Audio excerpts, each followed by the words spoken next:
For the next 6 months, I'll be focused on doing my job as president. That means I'll continue to lower costs for hardworking families, grow our economy. I'll keep defending our personal freedoms and our civil rights, from the right to vote to the right to choose. While the final months of a president's time in office is known as the lame duck period, President Biden made it clear to the country last night that he has a lot more that he wants to accomplish prior to January 20th. Secretary of Commerce and possible vice presidential contender Gina Raimondo is here with us now to discuss it. Madam Secretary, thank you so much for being here. Thank you.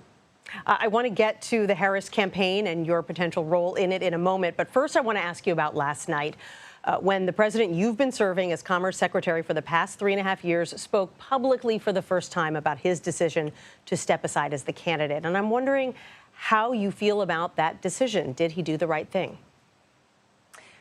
Yes, he did do the right thing. It was his decision. And I have to say, watching it last night and even just watching the clip now, it was a beautiful and moving address to the nation.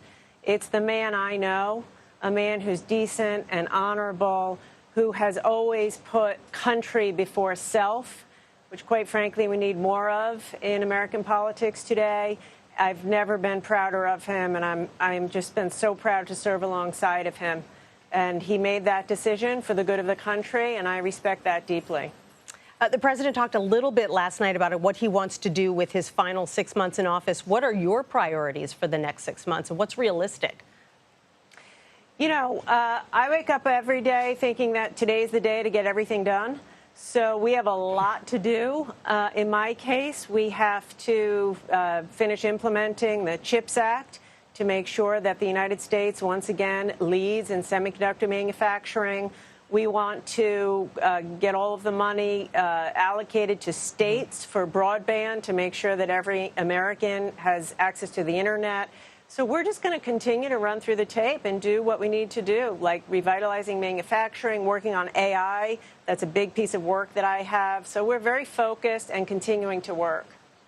President Trump, the former president, and his running mate, J.D. Vance, have a very different idea for how to boost domestic production. They're calling for a 10% across-the-board tariff on foreign goods. What do you make of that proposal?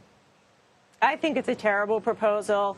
It is reckless. It will hurt this economy. It will hurt American workers.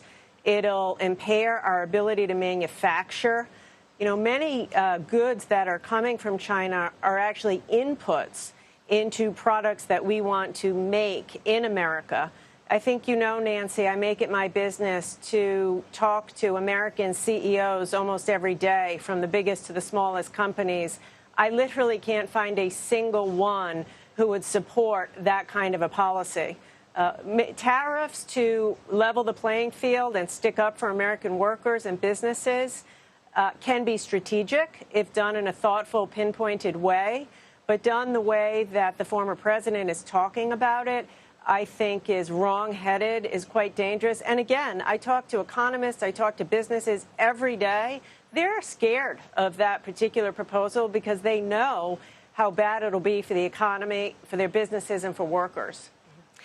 Secretary Raimondo, you're a former businesswoman yourself. You're the former governor of Rhode Island, now a cabinet secretary. And we've been reporting that you are one of roughly a dozen individuals who are being vetted right now by the Harris campaign as a possible running mate. Can you confirm that you are, in fact, being vetted? And are you interested in the job? So, Nancy, I'm here in my official capacity as Commerce Secretary, so I can't and won't comment on my private conversations with the campaign.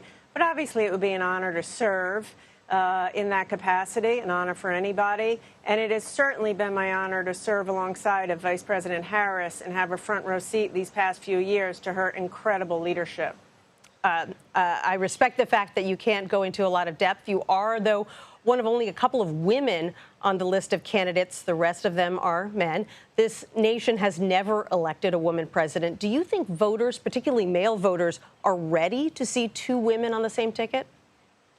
Absolutely. Look, I think the American people are ready for the team that can lead, whoever that is, regardless of, you know, gender or race or background. Well, as you just said, I've run a business. I've run a state for 2 terms. I now run a huge agency. I'm an executive. Any executive knows if you want to get the job done, you hire the right people in the right spots at the right time to get it done. And the American people are looking for action. They're yearning for leadership to solve their problems. And I think they'll get behind who they can trust to fight for them and to put their interests first and get the job done.